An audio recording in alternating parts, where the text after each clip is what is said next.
So mbadde nsaba yes kinyiza yabasirwaza nabiki naye mbadde nsaba tuleme kihandolinga na busungu nnyo olw'ensonga nti bwe tukihandolinga n'obusungu tugenda kusuffocatinga creativity abantu bangi nnyo ng'essaawa zino nga boogera Eddie Kenzo talina kyeyantugambye singa teyali music maybe n'omupiira gwe yali amanyi maybe kale yali alina option y'omupiira wanaki ne music naye ebibiriwo bimujjako Kenzo talina kyeyantugambye n'example endala ki nyingi so mbadde nsaba abayimbi n'abantu abali mu art industry I understand kibi kuba kipya nenga si kikyamu. By the way, kintu kiba kibinga kipya.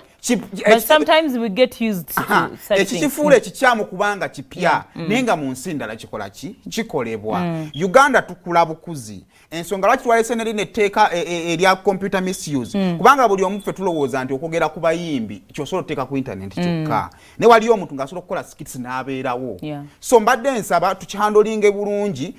nga bwe tunakyalinga industry yaffe ekula wakati ng'emirimu mitono abatandise okuyiiya tubagayidinge bugayidinzi tubabuulire nti kati bw'oba onaakola ekintu ekyo tegeezaako abantu bw'oba onaakola ekintu ekyo tokikolera abantu wali bakulu kubanga wali pressure zisobola okubakuba tukigayidinge kikule tuleme kukitta busi kubanga Uganda erimu abavubuka bangi abatalina mirimu nnyo nno nnyini ddala